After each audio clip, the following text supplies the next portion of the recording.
doing?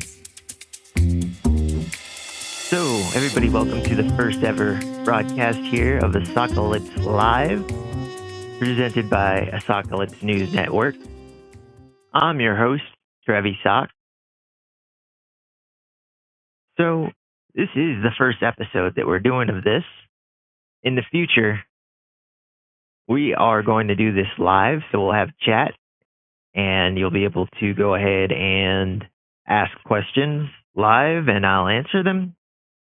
But as for now, this is the first episode. We kind of just wanted to test things out, get a test run going, and see if we can get this show flowing. Anyways, I don't see anything wrong with getting your news or information or opinions from a sock. I would say that we are probably better informed than those in the White House at this time. And speaking of the White House, that brings us to our very first topic of today, which is going to be the White House Correspondents' Dinner.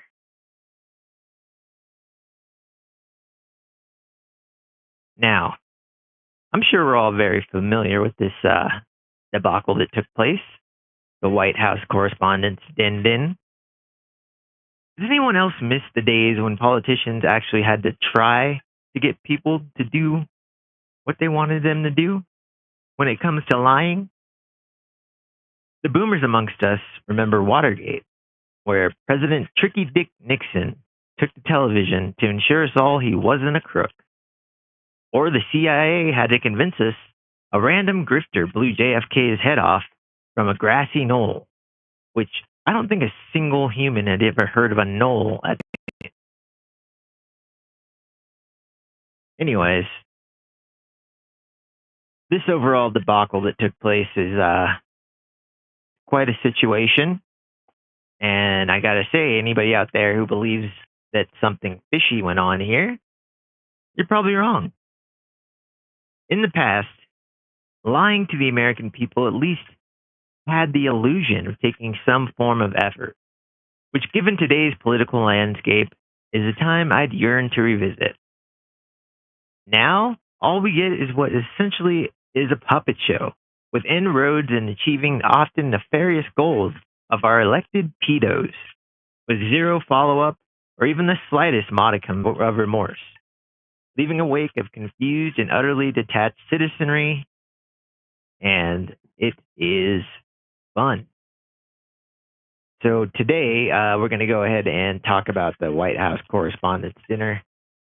If you happen to miss this illustrious event, let's go ahead and dive in here. This debacle, it was full of obvious holes. Let's take a brief dive into the numerous what the fuck is happening details of this complete shit show grift. So first we have the Prezophile DJ Strump being denied by a federal judge to continue construction of his glorious $400 million White House ballroom, stating that Trump lacks the statutory authority to build the massive 90,000 square foot structure without explicit approval from Congress. Also, how calloused and boneheaded do you have to be to continue to try to champion a fucking ballroom?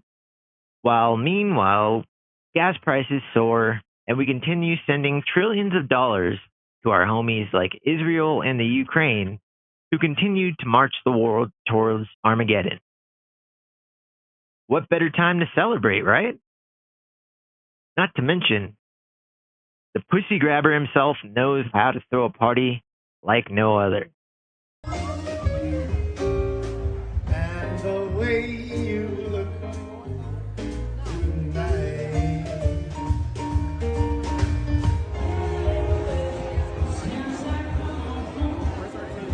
Wow, that looks like a good time. I'm really upset that my invitation got lost in the mail. I mean, I'm a sock, I'm naturally furry.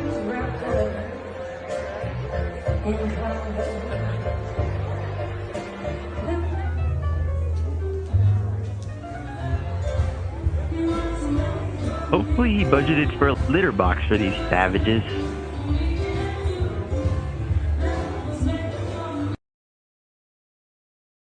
Which brings us to the recent White House Correspondents' Dinner, the first of which second-term President Trump has ever actually attended, which was marred by violence when a professor who spent his life learning tech and science at one of the nation's leading colleges, Caltech, earning a master's degree in computer science before deciding to traverse across the country to Washington, D.C. to make a harebrained assassination attempt on the president.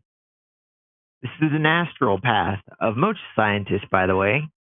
Study, college, master's degree, become a professor, all culminating with an attempt to assassinate a world leader.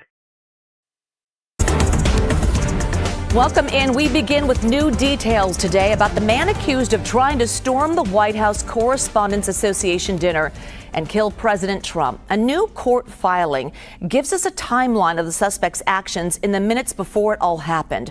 From the court filing, Justice Department officials released photos that the alleged attacker, Cole Allen, took on Saturday at approximately 8:03 p.m. They say he snapped a selfie in his room at the Washington Post. This guy must play a lot of Hitman. The president and hundreds of journalists were meeting for the gala.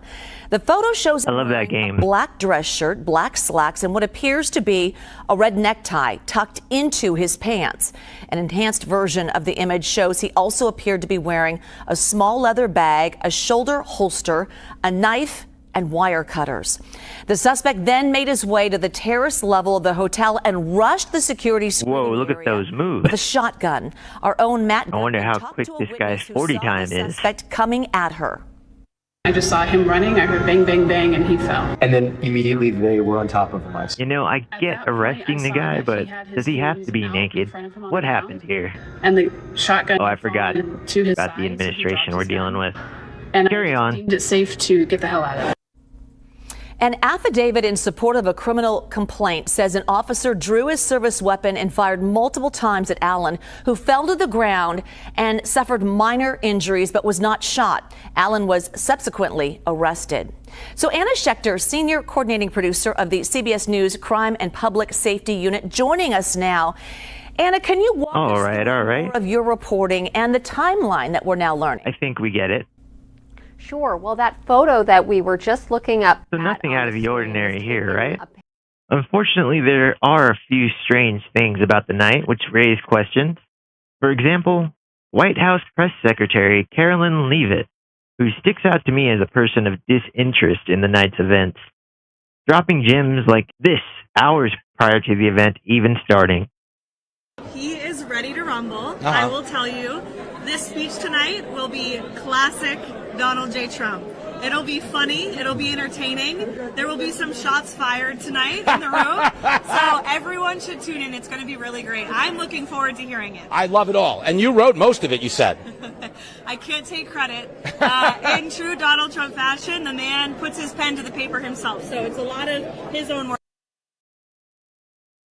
Okay. It's a bit weird on its own. Maybe it's just a coincidence, right? Shots fired? It's a colloquialism. Besides, if she knew something, who would be dumb enough to actually say that? No one in this administration, that's for sure. But the fun didn't stop there. Secretary Leavitt's husband, Nicholas Riccio, also in attendance, told Isa Heisney, a Fox News reporter at the event, "I watched you on TV. You do a great job, but you need to be very safe." You know what? I'm not doing it justice. Let's hear from the horse's mouth what occurred as Hasney attempted to detail on Fox News what was said by the secretary's husband that fateful night. I was sitting next to Caroline Leavitt, the press secretary's husband.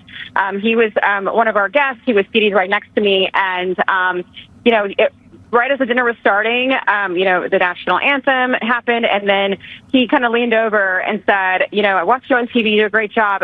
You need to be very safe." And he was just very serious when he said that to me. And he kind of looked around the room and he said, there are some.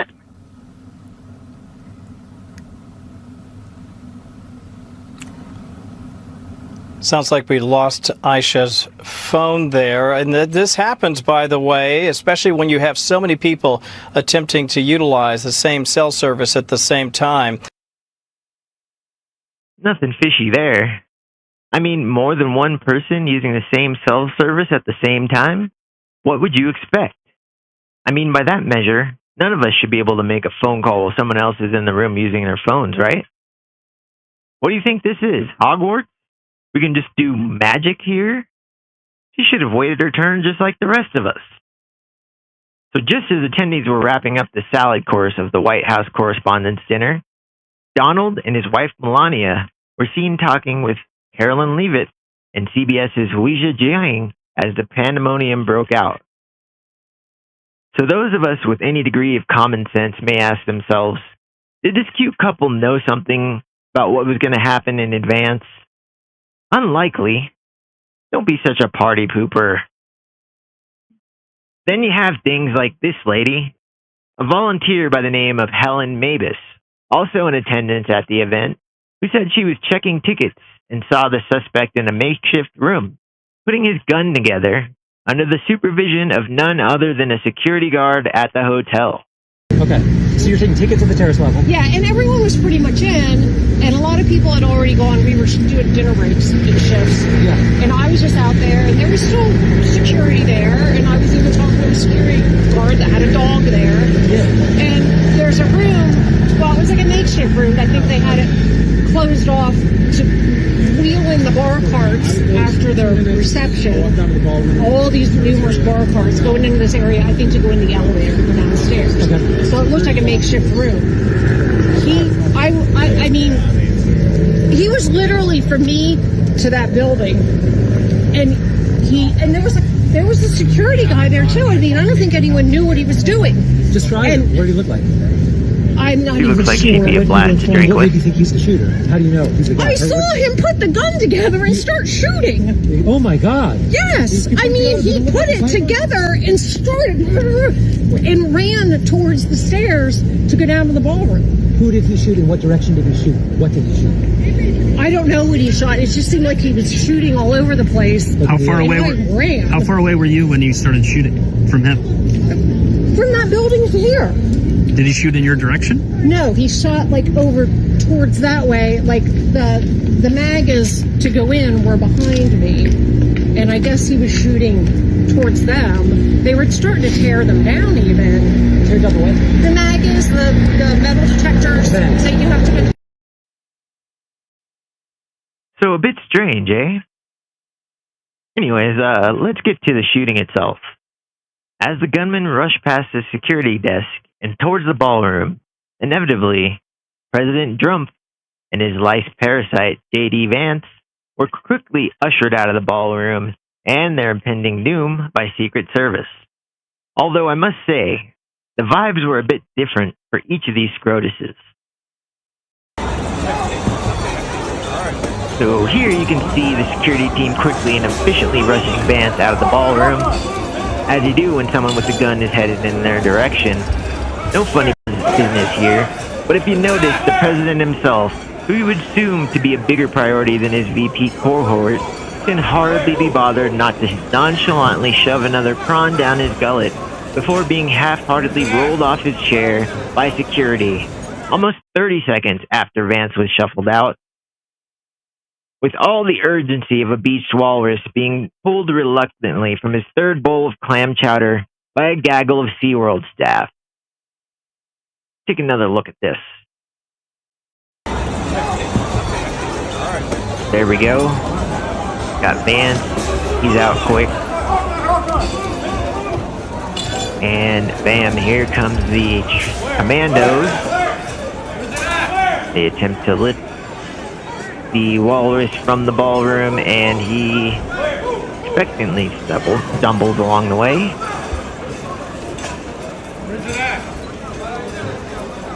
So, given the events of the evening, the fearful Commander-in-Chief obviously held a press conference the same night, where he had this to say. We looked at all of the conditions that took place tonight, and I will say, it's not a particularly secure building. And I didn't want to say this, but this is why we have to have all of the attributes of what we're planning at the White House. It's actually a larger room, and it's much more secure. It's drone-proof, it's bulletproof glass. We need the ballroom. That's why Secret Service, that's why the military are demanding it. They've wanted the ballroom for 150 years for lots of different reasons, but today's a little bit different because today we need levels of security that probably nobody's ever seen before. Wow, I'm just having trouble holding back my patriotism right now. Anyways, I know what you're thinking. This was all a ploy so the walrus in chief could get his ballroom, right? I mean, we know walruses are fond of balls, and now he needs his room. Well, you would be wrong. This is obviously all above board. He needs a safe place to host these events. 3 of makeshift rooms where psychopathic professors with no prior record can assemble weapons under security supervision and clearly threaten his life. He didn't want to have to ask for it again, but the situation dictates. You never know when the next accomplished computer scientist, teacher, is going to decide to throw his life away on a moment's notice to not even come close to assassinating the president. Hope the squad of furries from Mar-a-Lago got those ballroom dresses ready to go. Taxpayers can't wait to not make rent, paying taxes, so this orange abomination can grace us all with his top-notch dance moves. Safely within the confines of the office he scammed his way into. I mean, are you an enemy of progress? Kudos to each and every fucktard involved. Alright, we're moving on to the next subject. So if you didn't know, I found this randomly while browsing the internet. One of the biggest insects in the White Hive actually has an insect named after him. I'm talking about the Cheeto-in-Chief himself, good old DJ Rump. I'm referring to a species of moth coined by Iranian-Canadian scientist Bazrik Nazari in 2017 as Neopalpa Donald Trumpi. That's right, Neopalpa Donald Trumpi. Like the name, pretty cool. Let's take a look at it. Having a technical difficulty here. There he is. The similarities of the insect Donald Trump and the moth Neopalpa Donald Trumpi don't end there. According to Wikipedia, the upper surface of the N. Donald Trumpi forewings are orange-yellow, except for the dark brown patches on the fringe and interior portions of the wing. And we all know the human pest Donald Trump is no stranger to the color orange. Also, the winged insect, I'm referring to the moth, belongs to the twirler moths, who are known for their propensity to spin in circles on leaves.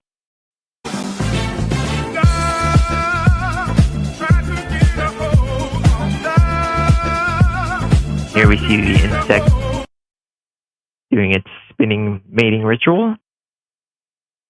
Another characteristic of the winged creature, which is also true of our elected parasite, is that the Neopalpa Donald Trumpi's male genitalia structures are smaller compared to other moths in the genus, and the female genitalia possess very few small setae, which is basically moth pubic hair, compared to other moth genus in the species.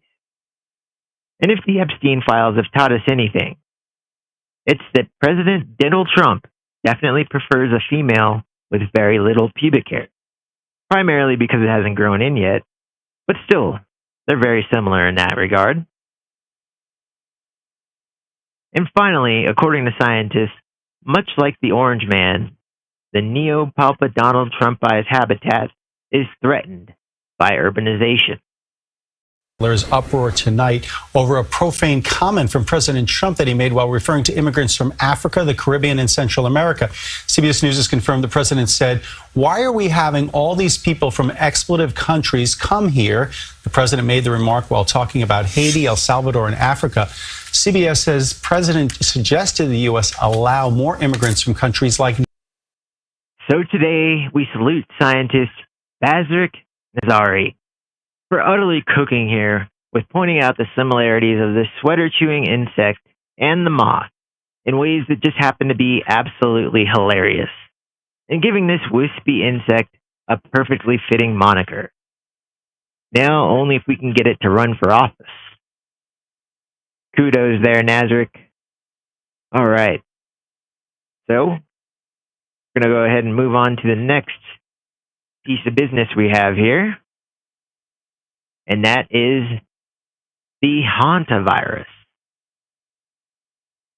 An outbreak of Hantavirus was discovered aboard the Dutch cruise ship MV Hondius.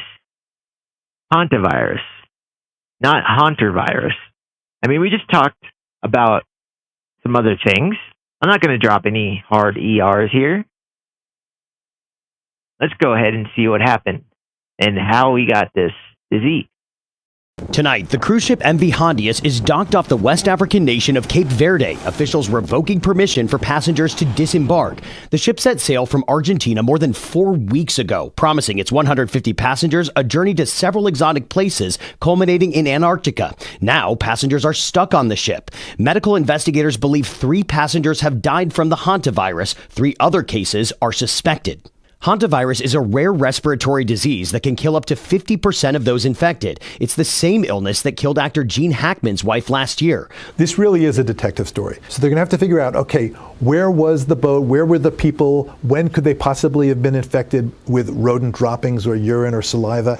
The World Health Organization is helping to evacuate passengers that are showing symptoms. Right now, the World Health Organization is saying there's no big risk to the general public. But of course, you're always going to play it safe. You're going to be as cautious as possible and get as much information as possible. And Dr. Lepouk says this virus is not like the norovirus, which can rapidly spread on a cruise ship and really wreak havoc. The World Health Organization is working to see if this virus is the strain that can be passed from person to person. Tony. Tom, thank you very much. And good evening. What began as a cruise of a lifetime, a weeks-long luxury journey to the edge of the Southern Ocean, has instead turned into a major medical mystery and an international crisis tonight. 3 people are dead, 4 more are ill, and nearly 150 others stranded on board the ship, where they will stay potentially for months until investigators can clear them to get off. For now, medical workers seen here boarding the ship in full protective gear are telling. All right, so I think we see what's going on here. You probably heard about it a lot in the news lately. But if you're not familiar with what's going on, Hantavirus is a disease primarily contracted by people jumping naked into rats' nests or catching exotic bird shit in their mouth. Then, in order to transmit from the initial freak show into other humans, normally occurs through anal to oral transmission, which is exactly what it sounds like. Tossing a little bit of salad if you catch my drift. By the way, if you ever find yourself with your tongue planted firmly in the ass of a man or a woman with a propensity for sleeping in a literal rat cave or catching bats with their teeth, I'd say unaliving yourself in general is probably not the worst option, even without a terminal illness. I mean, shouldn't you sort of see it coming? What's next? A makeout and heavy petting sesh with some of the monkeys from the movie Outbreak? If you take these actions and are surprised when you get a virus of some sort, you definitely voted for this guy, didn't you? Experts familiar with the outbreak state that this particular infestation is due to a passenger on the ship who is a bird enthusiast of some sort who had an encounter with a rare bird who happened to be a carrier for this plague and decided, no, it sounds great after an afternoon fondling airborne vermin? A booze cruise. Listen, if you are one of the 11 people currently suffering from Hantavirus, I have some advice for you. Stop being a dirty fuck. Eat less feces. And for God's sake, stop going on cruises. You should be quarantined solely for your stupidity. Find Jesus before it's too late.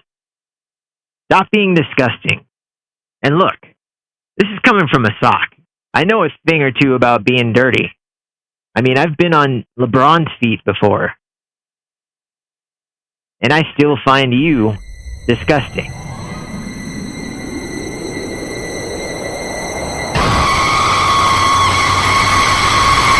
Some seem to think this virus is the next COVID.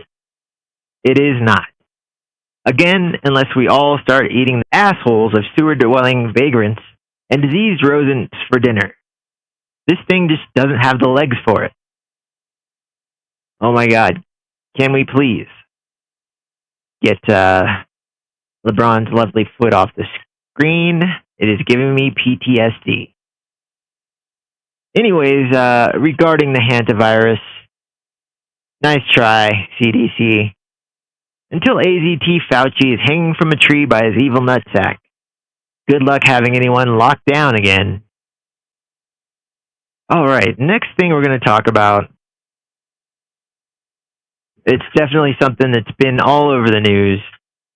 Probably familiar with it. And if you're not familiar, there is this gentleman by the name of Chud the Builder, who seems to have built himself quite the following on social media, being an absolute Chud. Just so you can get an idea of this high quality content, I like to call this guy the Colonel Sanders of rage bait, as he roams the streets of Tennessee, accosting random black and brown people just living their lives and openly spouting racial slurs at them for brandishing an assortment of weaponry and telling them not to, quote, chimp out.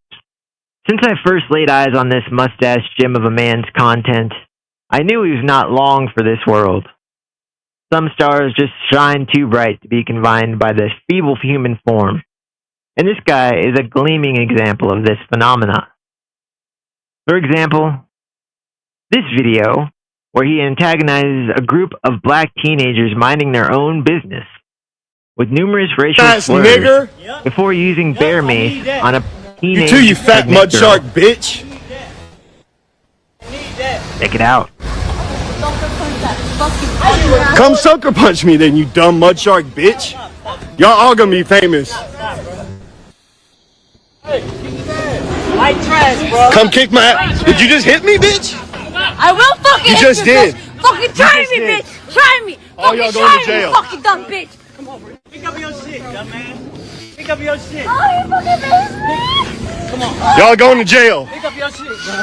Pick up your shit, bro. Ain't got no fucking aim. Pick up your shit, bro. I swear to God, bro. One punch, go. One punch, go. Back your bitch ass up. Come on. Back your bitch ass up, boy. Y'all going to jail, every one of y'all. Look what you just did. You recorded the whole thing. Goddamn right. I appreciate the evidence. Goddamn right. Yeah, there it is, right there.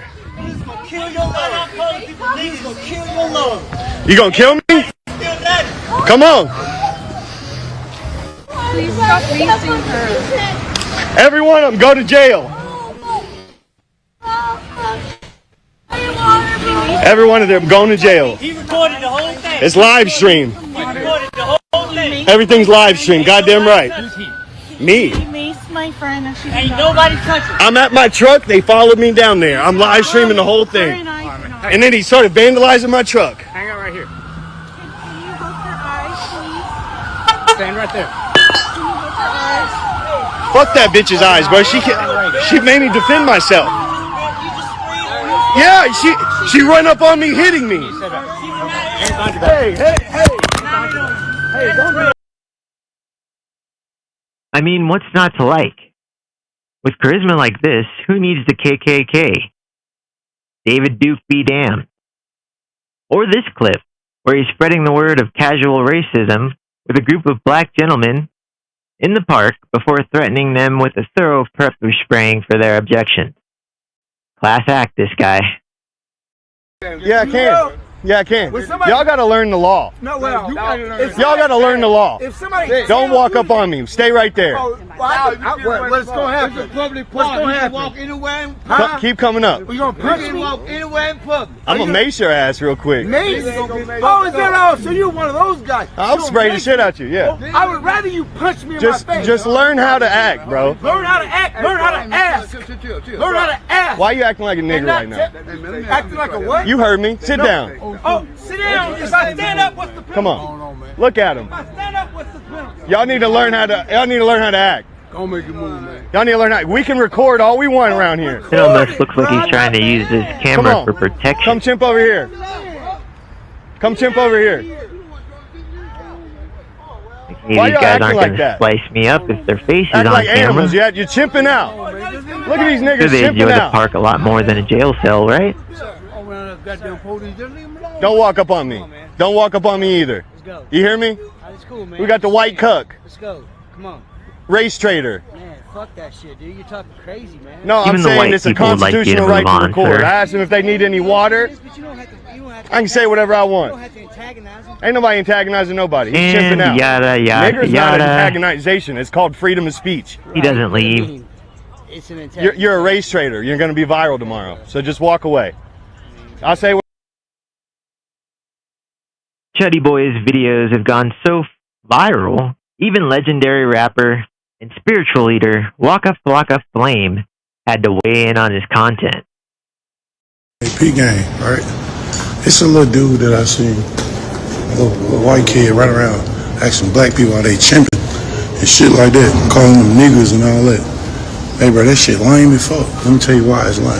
First and foremost, you run around blicked up, calling people niggas, so if they put their hands on you or shoot them, you going to jail because they ain't even use a weapon. You dumb as fuck. Number two, bro, why you antagonizing people to crash out? Number three, bro, you creating a race riot. A race riot, bro. That America don't even need you right now. And then, nigga, if you want to die, bro, just pull up in the trenches and do that shit. But, bro, don't make the whole world, don't make the whole America, the white and black kids of America fight each other for some past shit that you don't even know if you even got racist motherfuckers in your family. You don't even know these folks. Like, why the fuck do you think that shit? Preach there, Waka.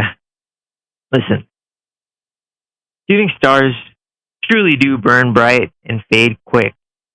And shooting racists learn, fight, and take, well, I'm not going to say. Not my place. Those uplifting content is uniting the masses at a time where it's needed more than ever. It appears his next content may be letters from a prison cell, as he was recently involved in a shooting in which he accosted an Army veteran in front of a Nashville courthouse with his signature brand of racist epithets, who was less than pleased and decided to offer him a few fists for his trouble. A scuffle ensued, and the aforementioned armed mustache-wielding bigot drew his firearm and shot the veteran twice for impending on his First Amendment right of free speech. He also shot himself somehow. Though this guy is supposedly a First Amendment guy, since it's your arsenal that's saving your ass from imprisonning ass whoopings, shouldn't it be the Second Amendment we're talking about here? Facts aside, the veteran had to be airlifted to a nearby hospital and is currently in stable condition. Meanwhile, due to the circumstances of the confrontation, this slippery hillbilly finds himself facing possibly up to 30 years in jail for multiple felonies, including brandishing a firearm with criminal intent and attempted murder. Let's hope for his sake his years of construction experience lend themselves to having a firm grip on the soap in the showers. Perhaps invest in some soap on the rope? Although I hesitate introducing the word rope to this piece of excrement's lexicon, Lord knows he has enough weapons already, none of which appear to be a sharp mind. Well, the Clarksville social media personality known as Chud the Builder appeared in court this morning after investigators say he shot a man outside the Montgomery County Courthouse. News 2's Maggie Weaver is live in Clarksville after a judge set a temporary $1.25 million bond. Maggie, what else can you tell us? Yeah, Kendall, of course, after this arraignment, we actually were able to see that Dalton Etherly was ordered by a judge held on a temporary $1.25 million bond. And of course, that's as the court prepares to have a separate bond hearing next week, we do know. So we're actually seeing that investigators say that Etherly shot another man outside the Montgomery County Courthouse after an argument turned physical Wednesday afternoon. Now, the arrest affidavit says that the man was hit multiple times and rushed to Vanderbilt University Medical Center for emergency surgery. Etherly is now charged with attempted criminal homicide, employing a firearm during a dangerous felony, aggravated assault causing serious bodily injury, and reckless endangerment with a deadly weapon. Now, Etherly is known online as Chud the Builder, and the Associated Press previously reported Etherly faced criticism over videos described as racist and anti-Semitic. Now, court records also show that Etherly is involved in another ongoing legal matters, including a pending harassment charge in Montgomery County. Separate civil filings accuse him as well of failing to repay money connected to business agreements and online fundraising efforts. Well, during Friday's hearing, the judge pointed to seriousness of these charges and public safety concerns, as well as Etherly's existing bond status in other cases, while setting that temporary bond amount.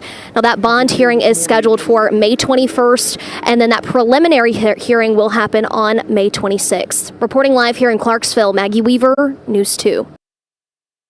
Who knew blatant racism could actually land you in jail?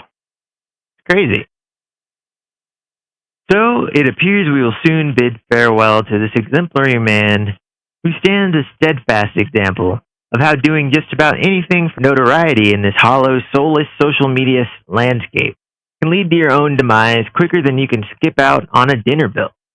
Nuisance streamer Chud the Builder was arrested on Saturday night after causing a scene in a Nashville steakhouse. According to cops, he was streaming inside the restaurant after being asked not to, and once he was confronted, he started yelling and making racial statements and causing a scene. He allegedly refused to pay for his $400 meal after eating it because he was being kicked out. Jail records show that he was later booked and then released on a $5,000 bond. Oh, my dearest Chud. This world never deserved you, did it? Here's hoping you spend your last days holding the inside-out pockets of a large, midnight black inmate who forces you to convert to Islam, but you cannot say the initial prayer due to the sizable manhood shoved in your mouth. And he punches you because your dumb mustache tickles his balls too much, which he finds gay.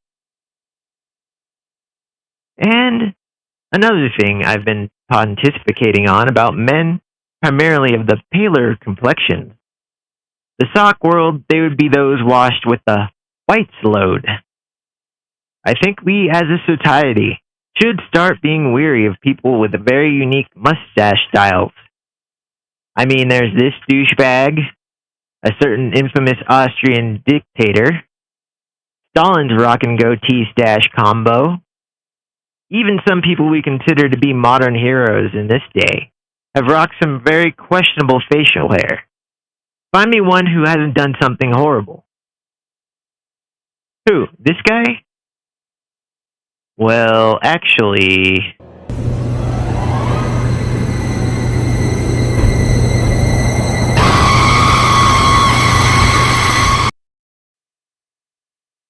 I think about it this way. If anybody is willing to have one of the first things you notice about their face be absolutely repulsive, are they really going to care about your well-being? They don't care about their own face. They're here to do some damage. I think the day you start rocking the modified Groucho Marx or some other variation of obnoxiously organized face hair cubes, we should treat them like Old Yeller. Take them out back of the shed, one to the back of the head. Let's face it, they're not contributing to the greater good at the very least. But I digress. Chud, see you in hell, buddy. Now it's time for my favorite segment, the videos of the day. I got some good ones here for you that we're going to go through. This first one, this video features AI and a lady that has a lot of nerve. And thanks to the infinite supply of robotry these days, she can use these nerves to control her new robot hands, regardless of whether or not they're attached to her body. That's right. These incel AI tech nerds have created this tech, allowing humans to have their personal Addams Family-esque thing hands controlled by their mind. Probably doesn't completely suck if you're an amputee, but now how will we ever know which armless perv is grabbing our asses? Put another one in the win column for the creeps of the world. I bet if Neopalpa Wispy had some tech like this, who could prove he was grabbing who by the pussy? Maybe you should pick up one of those detachable vaginas next time and disassociate like the rest of us. Could you operate that arm when it's not attached to you? Yes. So that's the thing, and we've posted about it on social media, and that's what everybody is like, this is crazy, mind-blowing. Oh, we've got to see this. We have. I'll just help to the... Completely wireless, so you can actually just detach the hand like that. And you're thinking about it. And I can still operate it the same way as if it was attached. Make it move. That is incredible. That's unbelievable. Yeah. So I can do little tasks for me when I can't be bothered. Being a sock, seeing the things I've seen, I've got to wonder. Having a hand like that definitely must make your me time a little more exciting, right? Especially techniques like the stranger. Anyways, you guys can look that one up. Go on to our next video. I call this one Intervention Hour. So, it is a legit intervention. Now, I may be overreacting, but our friend here just can't seem to put the bottle down. Again, finding himself unable to walk the 3 feet in a remotely straight line, he decides right at the bar is the best place to drain the lizard and lose some water weight before slipping on his own fluids and bashing himself on the bar on his descent to the land of CTE and hangovers. Someone get a spatula and a sponsor ready, and possibly a dentist willing to do some pro bono work, because this jerk definitely lost his wallet a couple hours back. Take a look. There he is, Aaron, the slip and fall, and he is out. That one is worth another look.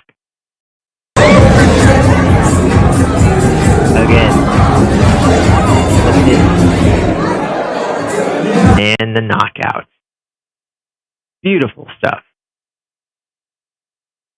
This next video that we're going to do, I like to call it, Please Be Seated for Taxi. Ever traveled on a budget airline like Frontier Airlines or Spirit? Rest in peace. Who now resides in the spirit realm? Well, if you have, you're used to the shit show. Unassigned seats, weird flights, the classic witnessing a man receive fellatio on a flight, all the quirks we've grown to love while flying the budget skies. Well, one passenger on a Frontier Airlines flight in Denver overslept and found himself a bit late to the musical chairways of his flight with nowhere to sit.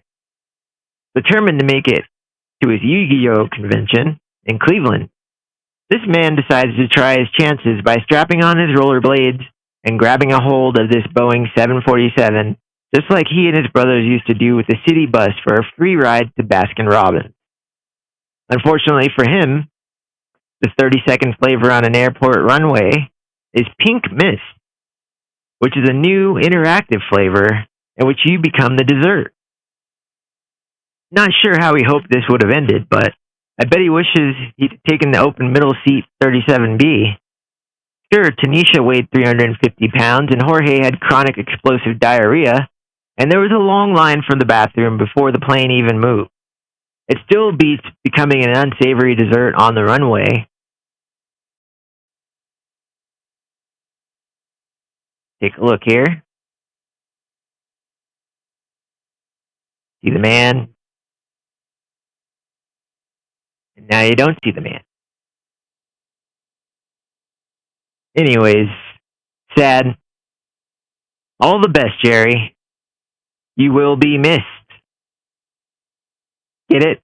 MIST. Anyways, let's go on to the next one here. This one I found to be very disturbing myself. So I hate to drone on and on about it, but I can't help it. I love cats. And if you're like me, you like to mix together cool things. So why not droning in cats? This former cat owner knows how to drone with the best of them. Let's check out his invention, which should make the skin on any non-psychopath amongst us crawl like a starving kitten looking for a drone nipple. My own cat Orville got killed by a car. I decided to turn it into a drone as a tribute to his untimely death. I had no idea about remote control helicopters, anything. My initial thought was, that's kind of crazy. But my second thought was, let's do it. Ostriches can't fly, so we make them fly.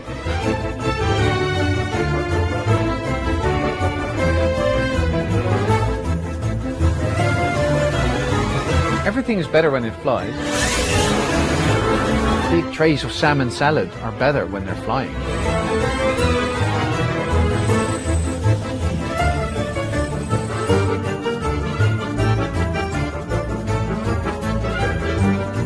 It will excrete a tough jet of water out of his backside. It's actually human interference that makes me get the animals. We only use roadkill and they're already dead. It's just a result of us being here on this planet and doing what we do. And I collect the leftovers. That's what I do. In principle, anyone who has a dead animal can come to us. And we make him an offer to make him fly.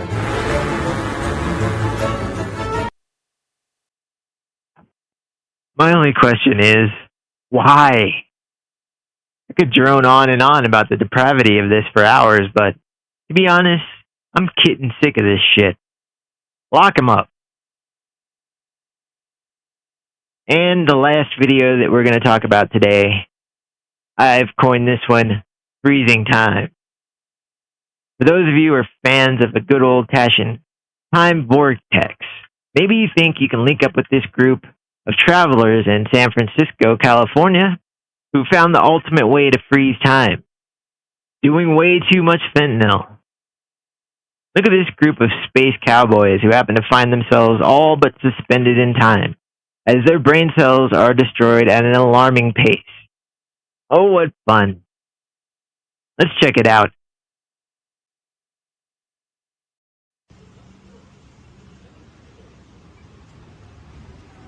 No, the video feed is not frozen. The people are.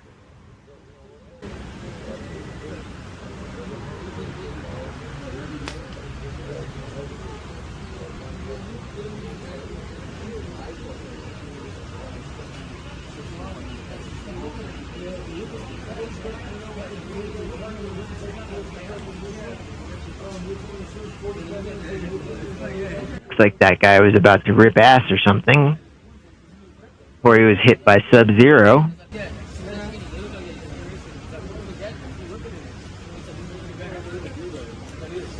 Youngster, pull your pants up. Pull them up. I find it very fascinating how they were all to be in the same area. Frozen. Suspended in time.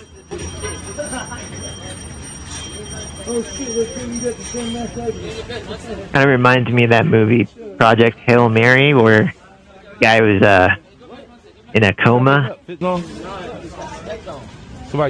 and medically induced coma. Only this coma seems to be induced by street pharmacists, which is definitely one way to do it.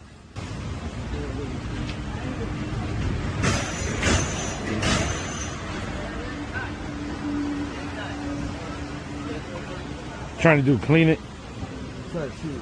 Huh? It's different than when I had Yeah, maybe you got put the switcheroo on me. Pull the switcheroo on you? What is it? I don't know. It should be. What I have was. What it's supposed to be? It's supposed to be fentanyl. Fentanyl and crystal? Yeah. So you mix them both? Wow, that's powerful.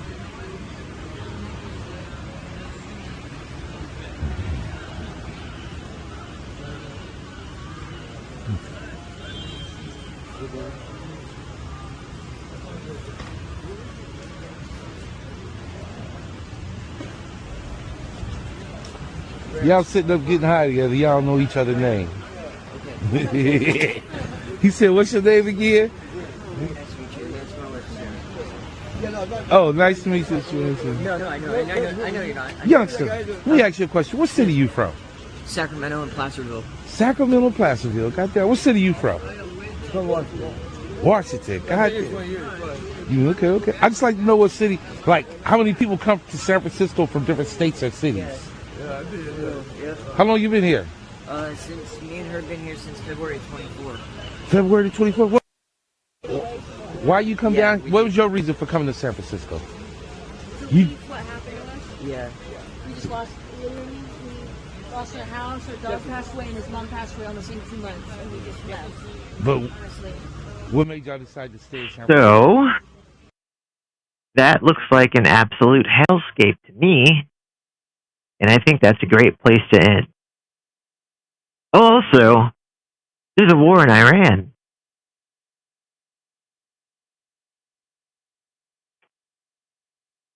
Okay. I think that's enough of that. That's going to bring our show to an end for today. But again, this is our first show. I've been Trevi Shock. I hope you guys will join us in the future. You will see below links where you can find our future shows. And again, next time we're on, we'll be live. So if you want to talk some trash, catch us live on Twitch or on Kick. And till next time, for Asockalypse News Network, I've been Trevi Sock. Sock somebody in the face. Good night.